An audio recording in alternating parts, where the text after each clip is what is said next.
This is Jennifer Gonzalez welcoming you to episode 25 of the Cult of Pedagogy podcast. In this episode, I'm going to tell you 3 stories of students who hated me and what I learned from them.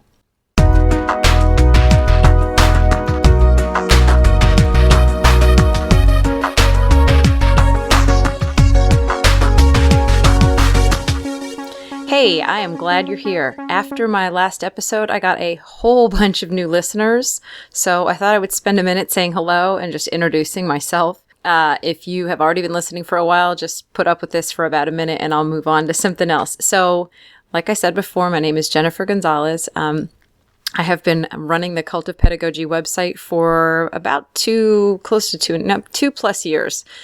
And before I did that, I was a middle school English language arts teacher for 7.5 years. Depending on where you look, I either say 7 or 8 because I do the math kind of fuzzy sometimes. There were some summer gigs and some other things, but basically it was 7 solid years plus extra. I taught in the outskirts of Washington, D.C. for half of that time, and then in a town in Kentucky for the other half of that time. Taught 6th, 7th, and 8th grade at various times. After I stopped, I left the classroom when I started having babies. And then not long after that, I got a job as a college instructor working with pre-service teachers. So I was working in a college of education, training teachers, basically. And I did that for 4 years. And then I started my website where I could help teachers everywhere, as long as I did a good job and got my website out there. So that's what I do full time now. I just devote all of my working hours to finding resources and sharing ideas and sharing research and reviewing books and finding good instructional strategies to help teachers learn how to do their job better. That is basically my mission in life right now. But this podcast is all about failing. And I think it's important to hear about people's failures. Before I get started, I would like to ask that if you are enjoying the podcast, take a moment to leave me a review on iTunes. This is a great way to help boost the visibility of the show and give it more credibility. I know as a person who listens to podcasts myself, when I see that a show has a lot of positive ratings, I'm more likely to check it out. So if you like what I'm doing here and you think others would benefit from it, I would love for you to say so over on iTunes. Okay, so let's talk about what happens when a student hates you. This episode is going to be based on a blog post I wrote in December of 2013 called When a Student Hates You. I wrote it at a time when I didn't have a lot of readers, and although others have found it, I thought I would turn it into a podcast also because I think the message is important. Like I said before, I think that we learn a lot from hearing other people's stories of failure. And I know that for me personally, when I'm struggling with something, the last thing I want to hear is how perfect things are for somebody else. So these stories were all really important learning lessons for me. And so I turned them into a blog post that I'm going to read to you in just a minute. And then I'll talk a little bit about some of the aftermath of that post, because although most people who commented really thanked me for my honesty and for sharing those stories, I did get real strong pushback from one particular reader. And it caused me to reflect a lot on a topic that I don't know a lot about. I'll give you a little preview. One of the stories in the post is about a student of mine, a 6th grader, who was dating somebody in his 20s, maybe just 20 or 21, but significantly older. And this reader really sort of scolded me. And I should check the post. I don't know if she did it on Facebook or just on the blog post, but about how irresponsible I had been not to report this relationship. And when I got the comment, it sort of struck me how ignorant I am about the law. I had always known that I was supposed to report cases of child abuse if I suspected that a child was being, physically hurt or neglected or treated poorly in some way. But for whatever reason, I never roped in this kid situation into that. The idea of girls dating older boys never occurred to me as something reportable. And I realize now that was my mistake, and I want to learn more about it. But I'll talk to you more about that as after I finish reading the post. I just want to give you a preview as to what this topic is that I got pushed back on, so that you're not listening to it the whole time trying to figure out, what could have been the problem.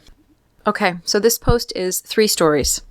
3 stories of really memorable times when students of mine really just hated me, and what I learned about teaching from those situations. So I'm just going to go ahead and start reading it now, and I may stop to comment every now and then, but otherwise I'll just read straight through. When a student hates you. The first one was Amy. She was 12, a 6th grader I had in my first full year of teaching. She had 2 good friends, Kelly and Chloe, and at the beginning of the year they were a unit. Amy, Kelly, Chloe. I liked all 3 of them. They had that maturity some 6th grade girls have, where you feel like there are other adults in the room besides you. Kids who seem a little above the fray. When I gave assignments, I knew those 3 would get right to work, that I could count on them. And I noticed the way they looked at me, those gazes that hung on the things I said, too shy to ask me personal questions, but always listening when I answered the ones that others asked. I was 26, still a young teacher. When I was their age, I'd felt that same way about some of my teachers. I looked up to them, I wondered things about them, like what their apartments looked like. It was pretty cool to be on the receiving end of that kind of attention. About halfway through the year, Amy started to dress more, slutty. Lower necklines, thicker mascara, heavier eyeliner. In her class journal, she started mentioning a boyfriend, Rob. I didn't know him. Her attendance was deteriorating, she spent less time with Kelly and Chloe, and her attitude changed.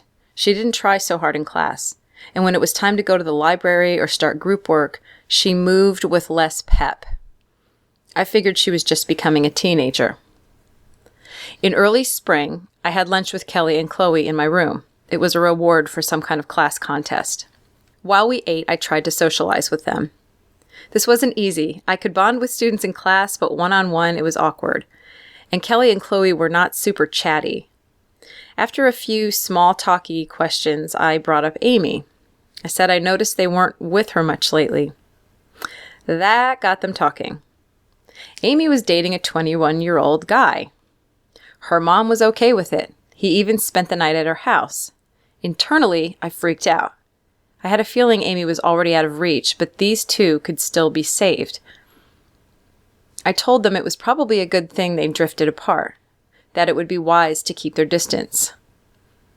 So I'm going to stop for a second because I'm realizing now when I read this, when I say internally I freaked out, now that I kind of know more about these kinds of situations, I realize I probably should have freaked out at the thought of Amy's safety and Amy's well-being. But as a 6th grader myself, I kind of also fell under the influence of kind of older girls who were getting into trouble. And that was the year that I started doing stuff I shouldn't really be doing out in the world. So my freak out really was more based on not letting these other 2 girls fall under her influence. And so now I'm looking back thinking I probably would have had at least an equal amount of concern for Amy and not just for the other 2, but I'm just documenting what my reaction was at the time. So with these other 2 girls, with Kelly and Chloe, I talked about the importance of choosing friends who made smart choices. I complimented their good sense and their good character. And soon lunch was over. I patted myself on the back for being such an awesome mentor and assumed that was the end of it. Well, it wasn't the end. A few days later, Amy showed up late to class with Kelly and Chloe in tow. When I told them I had to give them a tardy, Amy produced an excuse note from the office. As I took it, she glared at me with disgust. "Too bad you can't get us in trouble," she muttered, loud enough for the whole class to hear. A couple of kids inhaled sharply. Everyone else was dead silent. I wasn't a feared teacher by any stretch. My kids fooled around plenty, but no one had ever been flat out hostile. In the waiting quiet, Kelly and Chloe studied the floor, but Amy stared right at me. "I need to see you in the hall," I told her. The next few minutes were horrible. A different, tougher teacher would have told Amy off right away, spelled out expectations, issued some kind of consequence, but I wasn't tough. I started off okay, demanding that she explain herself.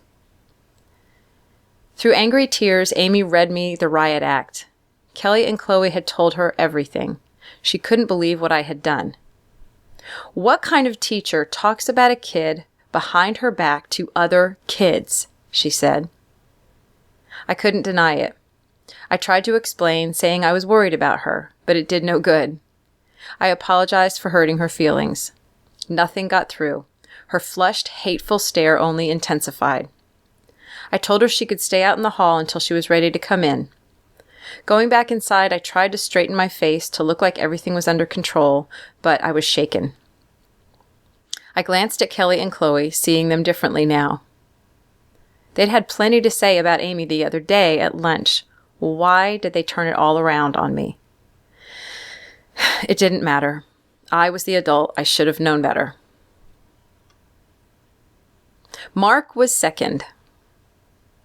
Like Amy, he was more mature than his peers, which in 8th grade was something I appreciated. He got my jokes, struck a nice balance between friendly and respectful.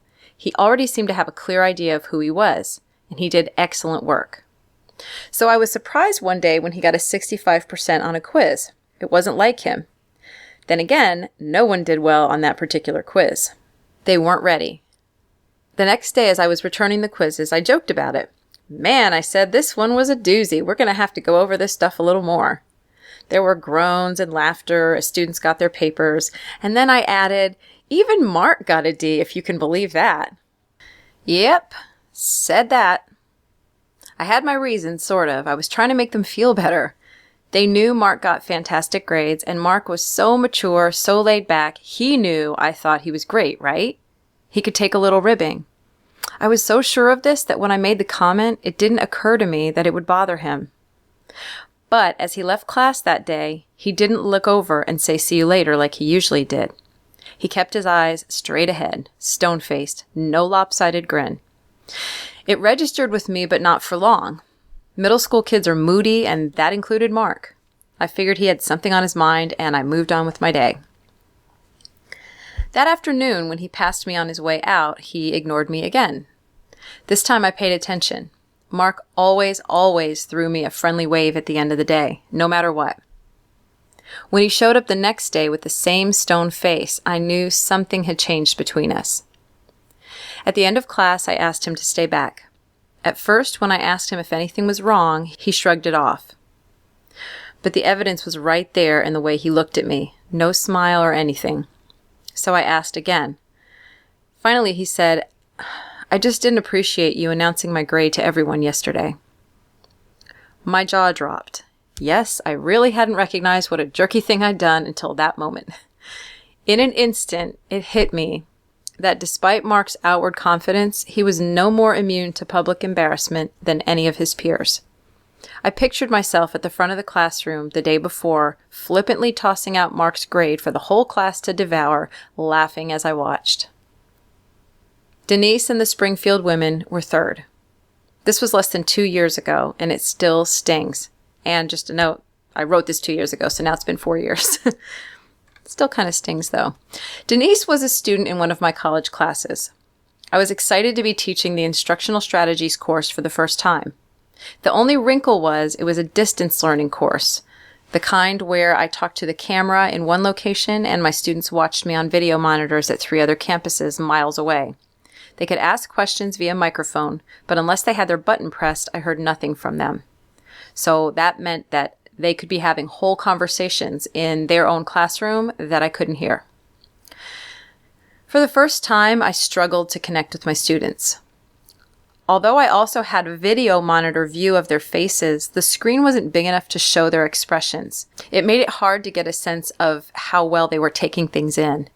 Suddenly, I was struck by just how much the success of my teaching depended on visual feedback from my students.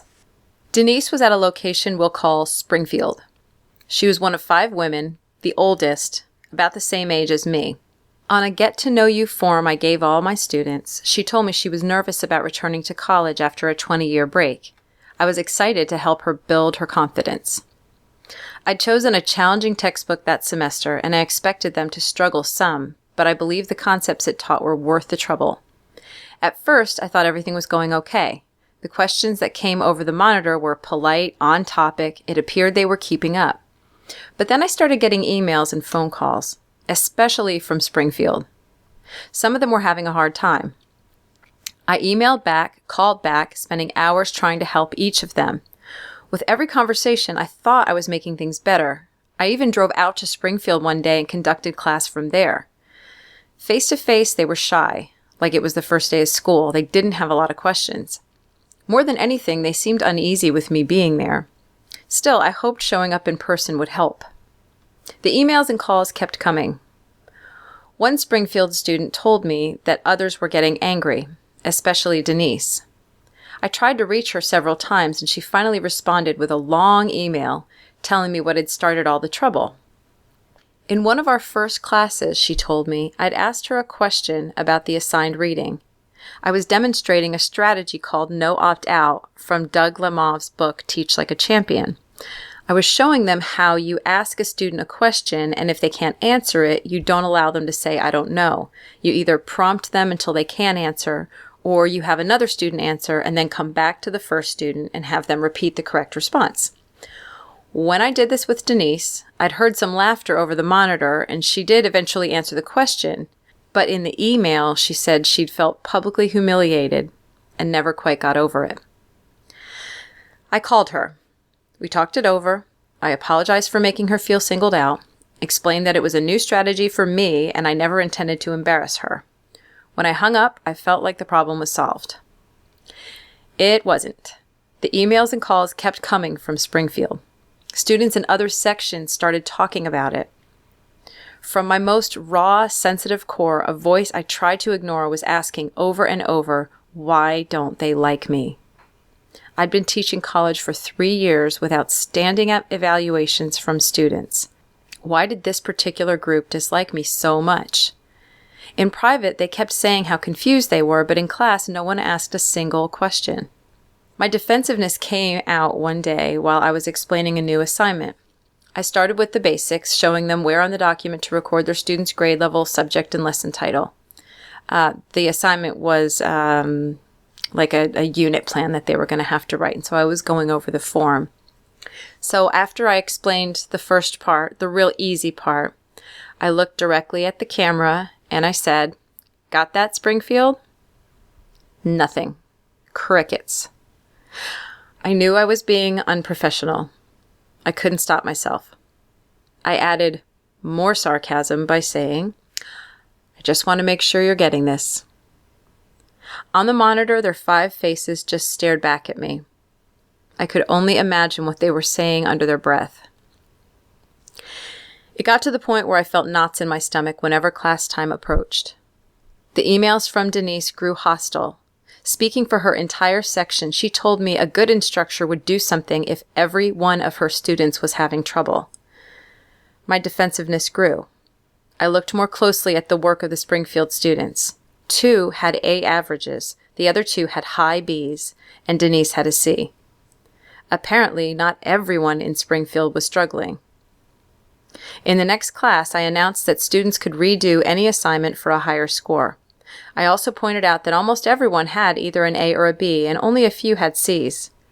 With the last few remaining assignments, it was certainly possible to end the semester with everyone in the A or B range. A few minutes later, after starting everyone on a group activity, my classroom phone rang. Did I mention we had phones? Students from the remote campuses could call me during class if they wanted to talk privately. It was Denise. "I just want to say that I know what you're doing," she said, "and I think it's disgusting." I looked up at my monitors. No one was paying attention to me, which was good because the camera was still on me and my heart was racing. I turned away from the camera and spoke in a low voice. "Denise, what are you talking about?" "Oh, don't even try," she hissed. "You know exactly what you're doing, telling everyone my grade like that. I can't believe you." I don't remember the rest of the conversation. For another 10 seconds, she kind of screeched at me. Then she hung up. I held onto the phone a while longer, not willing or able to face the camera. I I spent the next few days looking through university policies to see if some kind of disciplinary action could be taken. Surely a student couldn't talk to an instructor like that and get away with it. But I found nothing that fit. She hadn't threatened me or been violent. She hadn't even used profanity. For the rest of the semester, I went on autopilot.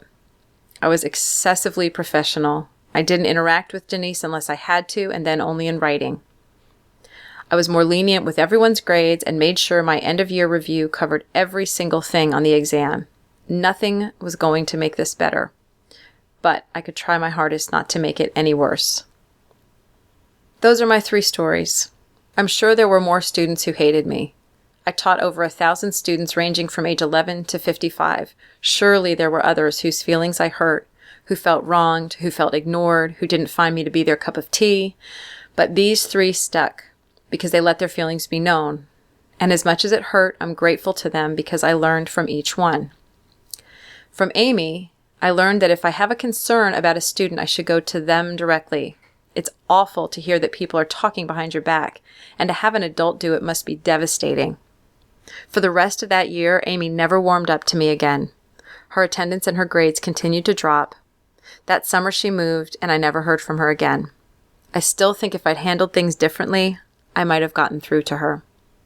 Mark accepted my apology with grace, and soon we were back on friendly terms, but I was careful to never again overestimate my students' confidence. Even the most well-liked, accomplished kid may not have the self-assurance to withstand his mistakes being broadcast. A cheap joke isn't worth losing someone's trust. Now I try to err on the side of shutting my mouth. And what did I learn from Denise?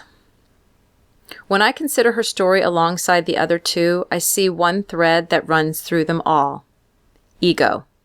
On both sides, ego is what caused all the trouble. Without intending to, I wounded each student's ego significantly, and when you do that to someone, they never forget it. Denise told me at the beginning of the semester that her confidence was fragile. I just didn't realize how much. I never intended to embarrass her early on, but once I did, she felt threatened at every turn. That's going to happen sometimes, and the best thing I can do is not take it personally. And this is where we come to my own ego, which played an even bigger role in all 3 cases. I hate to admit it, but I think I did know what I was doing when I talked about those A's, B's, and C's on camera that day. I wanted to send Denise a message, to defend myself against her claims that everyone was lost and confused. At my lunch with Kelly and Chloe, my ego was working too.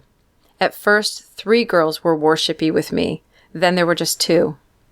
To preserve what I still had, I tried to be the wise female mentor, offering sage advice Kelly and Chloe would remember forever, and tossing out Amy's trust in the meantime.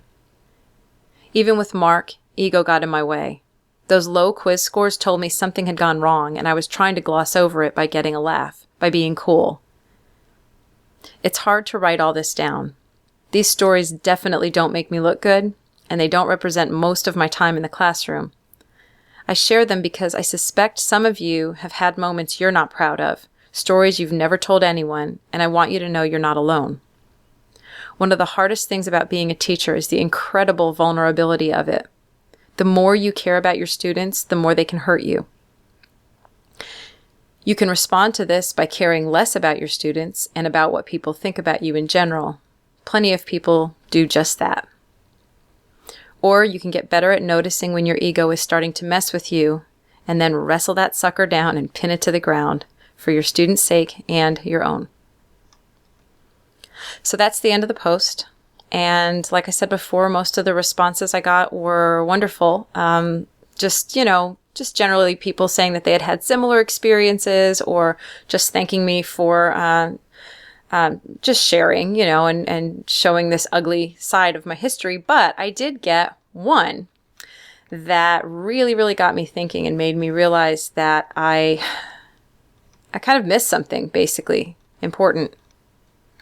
Okay, so here's the comment. What the author did to Amy is criminal. Facts. Number 1, 12-year-olds can't give consent.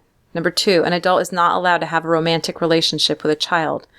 3, you did nothing. In fact, this article is still all about the author's ego. There isn't a shred of insight here. The author's lack of insight into Amy's suspected abuse is troubling. This doesn't even appear on her radar, even in hindsight. Jennifer, stop making excuses for failing to protect Amy. It has nothing to do with your lack of training. It has everything to do with your ego. You were so concerned about her perception of you that it turned you into a gossip and completely disregarded her needs.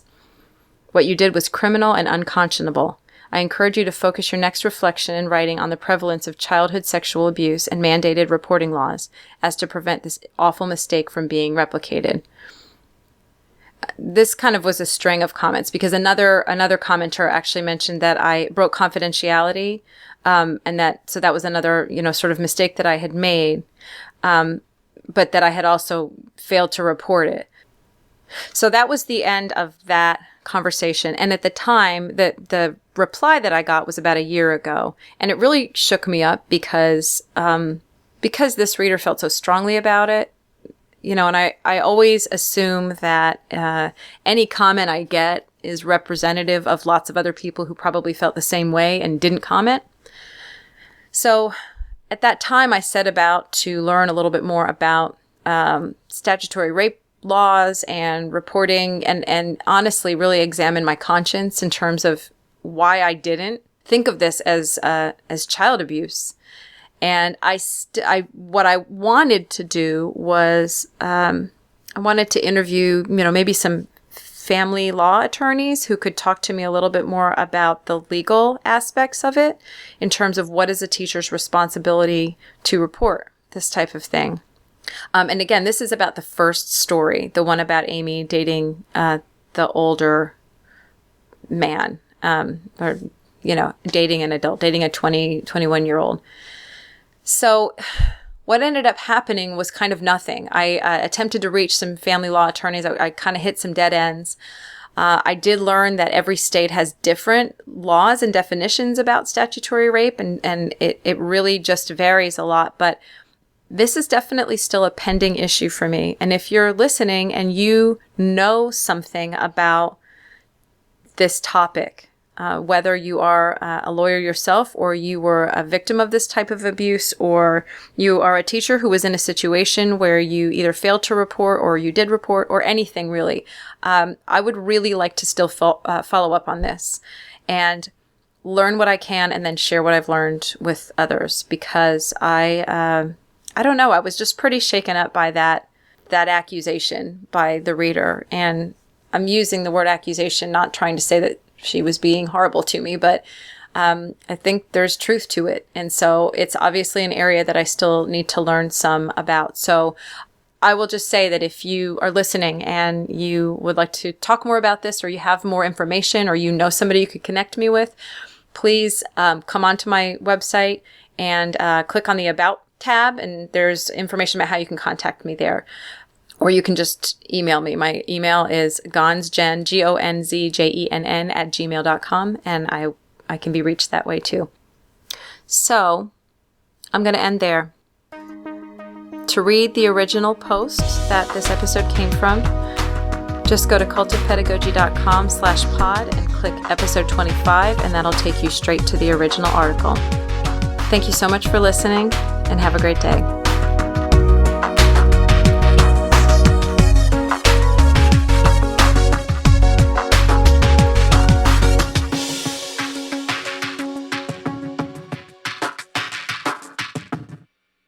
This podcast is a proud member of the Education Podcast Network. Podcasts for educators, podcasts by educators. To learn more, visit edupodcastnetwork.com.